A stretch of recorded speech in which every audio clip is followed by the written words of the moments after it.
This is the whole character creation side of the game. So through this, you select which of your characters you wish to use. You can have 4 characters per account.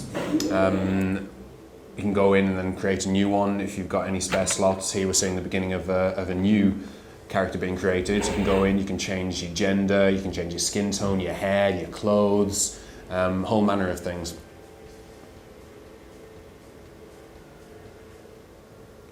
All the clothes that you see here, these are just your very basic startup clothes. Once you actually get into the game, you'll be able to purchase all manner of clothes, of boots, jackets, trousers, gloves, the works.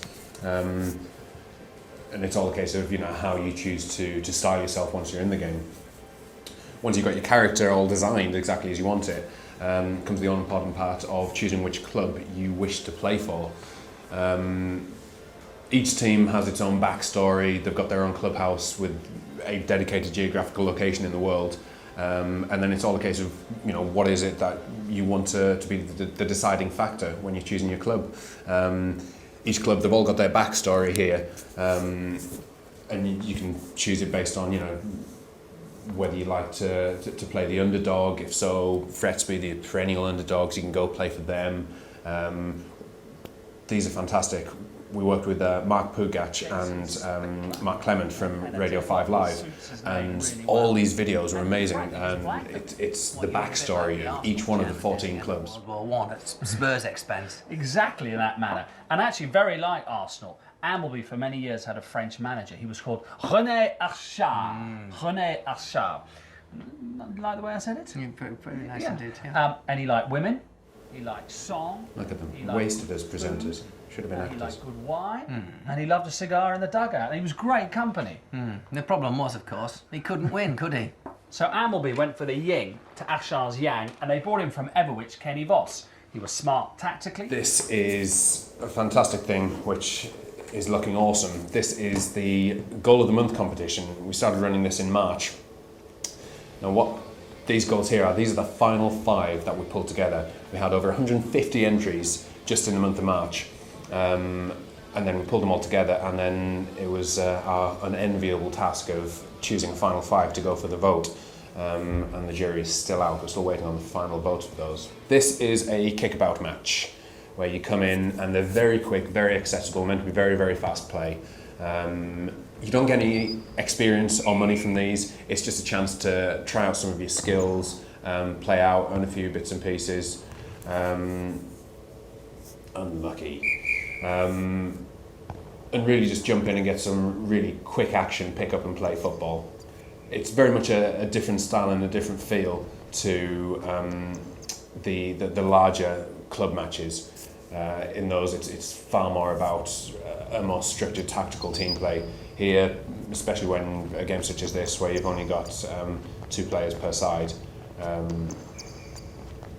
it can get kind of frenetic at times.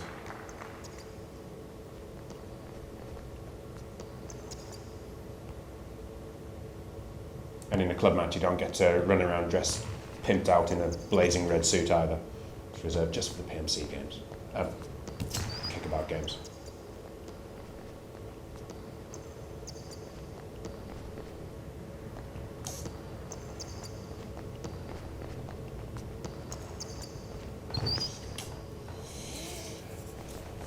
No such luck. Now again, back in the clubhouse area here, this is one of the skill trainers.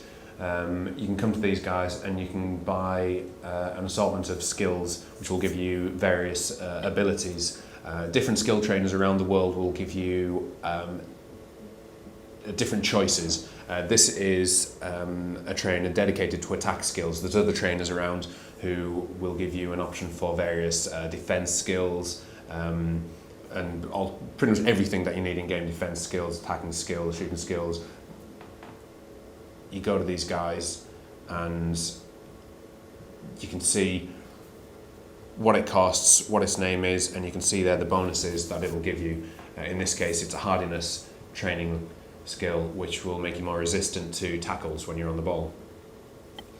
As well as buying specific skills like that, you can come into one of the gyms, such as this one. This is the clubhouse gym, and all the various machines allow you to train up your different skills. There's all the different stats, such as speed, stamina, endurance. You can boost those up and it'll improve your gameplay. This is the clubhouse bar. Much like the other bar, there's you can come in here and you can buy drinks. Entry to bars is dependent on your fame level. You can always access your clubhouse bar, but for the swankiest bars with the very finest drinks, you really need to be a somebody. If you try and access one of the top bars, and you're a nobody, then you'll get fairly short shrift from the bouncer. So this is the map. That's just a map of the Alexander Bay area, and then you can see the twin towns of Alexander Bay and Clarkswater there. These are the journalists. There's 3 different types of media in the game. There is newspaper, television, and radio, and you get different benefits from speaking to the different guys. So here it's a television journalist. So you can come to here. You will gain fame points, which you can then cash in, and you can boost your overall fame rating by speaking to these guys, and cash in your minutes. And along the bottom there, you can see your progression towards the next level and the bonuses that you'll be unlocking. Eventually, it'll all fill out, and you will go up in your rank. There's many different ranks. You can see there, it's National Star above the character's head. You start off as a newcomer, and then you build up. You can be a regional newcomer, regional star, and then it goes all the way up. You can district newcomer, district household name, district superstar, and eventually you'll get to the point where you're an international superstar.